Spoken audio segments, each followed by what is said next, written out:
കേരളത്തിൽ UDF നേടിയ ഉജ്ജ്വല വിജയത്തിന് ശേഷം UDFന്റെ ക്യാമ്പയിൻ കമ്മിറ്റി ചെയർമാൻ കൂടിയായ മുതിർന്ന കോൺഗ്രസ് നേതാവ് രമേശ് ചെന്നിത്തല ന്യൂസ് 18നോട് ഒപ്പം ചേരുകയാണ്.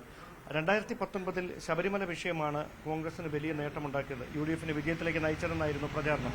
ഇത്തവണ ഈ തെരഞ്ഞെടുപ്പിൽ കോൺഗ്രസിനുണ്ടായ നേട്ടത്തിന്റെ യഥാർത്ഥ കാരണം എന്താണ്? ഒന്ന്, കോൺഗ്രസും ദേശീയ തലത്തിൽ മുന്നോട്ട് വെച്ച പ്രധാനപ്പെട്ട കാര്യങ്ങൾ, രാഹുൽ ഗാന്ധിയുടെ ഭാരത് ജോഡോ യാത്ര, മണിപ്പൂരിൽ നിന്ന് ആരംഭിച്ച രാഹുൽ ഗാന്ധിയുടെ ന്യായയാത്ര, ഇതെല്ലാം ഈ വിജയത്തിന്റെ ഏറ്റവും ശക്തമായ പ്രേരണ നൽകിയിട്ടുള്ള ഘടകങ്ങളാണ്.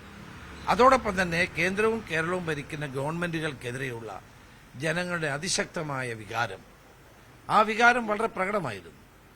ഈ രണ്ട് വികാരങ്ങളാണ്. അതോടൊപ്പം തന്നെ ഒരു മതനിരപേക്ഷ ഗവൺമെന്റ് ഡൽഹിയിൽ ഉണ്ടാകണം എന്നുള്ള ജനങ്ങളുടെ അഭിപ്രായം, ഇതെല്ലാം കൂടി ചേർന്ന് വന്നപ്പോഴാണ് UDFന് 18 സീറ്റുകൾ ഇപ്പോൾ ലഭ്യമായിരിക്കും. ഒരു പ്രധാനപ്പെട്ട കാര്യം, കെ മുരളീധരൻ വലിയ തരത്തിലുള്ള ഒരു വിമർശനവുമായി രംഗത്തെത്തിയിട്ടുണ്ട്. സംഘടനാ തലത്തിൽ അദ്ദേഹത്തിന് വേണ്ടത്ര പിന്തുണ ലഭിച്ചിരുന്നില്ല തൃശ്ശൂരിലെന്ന്.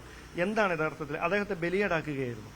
വാസ്തവത്തിൽ കെ മുരളീധരൻ കോൺഗ്രസിന്റെ ഒരു പ്രധാനപ്പെട്ട നേതാവാണ്. അദ്ദേഹം അങ്ങനെ പൊതുരംഗത്തൊന്നും മാറി നിൽക്കേണ്ട യാതൊരു ആവശ്യവുമില്ല. തോൽവിയും ജയവും ഒക്കെ തെരഞ്ഞെടുപ്പിന്റെ ജനാധിപത്യത്തിന്റെ ഭാഗമാണ്. ഞങ്ങൾ പാർട്ടി പറഞ്ഞ എല്ലായ്പ്പോഴും പാർട്ടി നിർദ്ദേശിക്കുന്ന കാര്യങ്ങൾ അനുസരിക്കുന്ന വ്യക്തിയാണ് അദ്ദേഹം. ഞാനും ഉമ്മൻചാണ്ടിയും കൂടാണ് അദ്ദേഹത്തോട് നേമത്ത് മത്സരിക്കാൻ പറയുന്നത്, വടകരയിൽ മത്സരിക്കാൻ പറഞ്ഞു. അപ്പോഴൊക്കെ പാർട്ടി ഏൽപ്പിച്ച ദൌത്യം അദ്ദേഹം സ്വീകരിച്ചിട്ടുണ്ട്. ഇത്തവണ പാർട്ടി പറഞ്ഞിട്ടാണ് അദ്ദേഹം വടകരയിൽ നിന്ന് തൃശ്ശൂരിലേക്ക് മാറിയത്. പക്ഷെ അതുകൊണ്ട് പരാജയപ്പെട്ടു എന്ന് കരുതി മുരളീധരൻ രാഷ്ട്രീയ രംഗത്ത് നിന്ന് മാറി നിൽക്കേണ്ട ആവശ്യമില്ല. അദ്ദേഹം സജീവമായി തന്നെ ഉണ്ടാകണമെന്നാണ് എൻ്റെ അഭിപ്രായം. അദ്ദേഹം ജനങ്ങൾക്ക് വേണ്ടി പ്രവർത്തിക്കുന്ന നേതാവാണ് എന്നുള്ളത് കൊണ്ട് തന്നെ അദ്ദേഹം പൊതുരംഗത്ത് നിലനിൽക്കണം.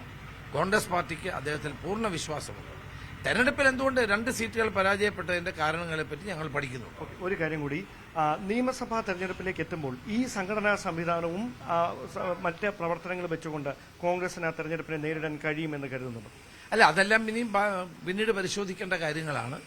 ഏതായാലും ഇപ്പോൾ ഉജ്ജ്വലമായൊരു വിജയമാണ് ഉണ്ടായിരിക്കുന്നത്. ആ വിജയം നിലനിർത്താൻ ആവശ്യമായ കാര്യങ്ങളുമായിട്ട് പാർട്ടി മുന്നോട്ട്. അതിന്റെ ക്രെഡിറ്റ് ആർക്കാണ്? ഈ വിജയത്തിന്റെ ക്രെഡിറ്റ് ആർക്കാണ്? ഇതിന്റെ ക്രെഡിറ്റ് മുഴുവൻ UDF പ്രവർത്തകർക്കും UDF നേതാക്കന്മാർക്കും കൂട്ടായിട്ടുള്ള ഒന്ന് തന്നെയാണ്. എല്ലാവരും കൂട്ടായി ഒരുമിച്ച് ആത്മാർത്ഥമായി പ്രവർത്തിച്ചതുകൊണ്ടാണ് ഈ വിജയം ഉണ്ടായത്. വളരെയധികം നന്ദി.